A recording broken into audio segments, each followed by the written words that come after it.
This is Bumblebee. She's going to be a second time mummy. So she actually knows what she's doing this time. Don't you, darling? She's a lovely little girl. And she makes a great mummy, don't you? Because every time the hens come in, she tells them that she's Broody by making this noise. And she puffs herself up. Don't you, darling? Yeah, I know. Show me your eggs. We'll have a little look. She knows that I check.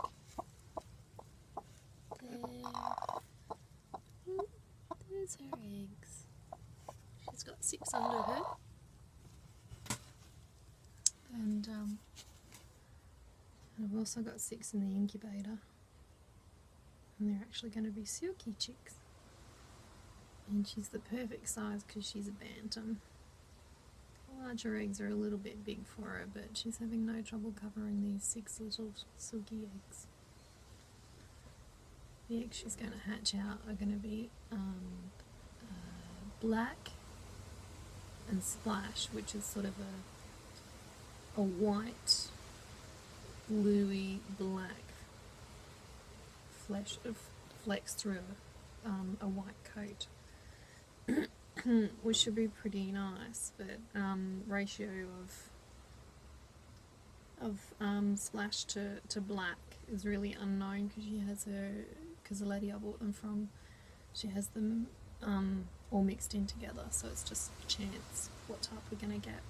But we do have a black silky at the moment, and she's lovely, really gorgeous dark black, so no harm done if we actually get the black ones as well as the splash. So yeah, so Bumblebee has decided to be Broody right here, which is where they've been laying their eggs.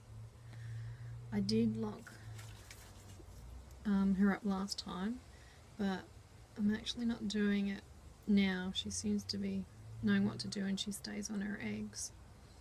I keep water and food next to her just there, but she will go out to the feeding area and go and have a feed. She seems to know what she's doing, so I'm leaving her to it. And the other chickens in the pen seem to, they don't bother her too much, although they do come along and eat her food, but that's fine, there's plenty of food around. So she's probably about a week into it.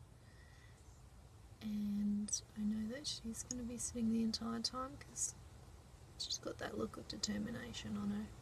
Don't you, darling? Hey, you're a good girl. And she makes a lovely mummy.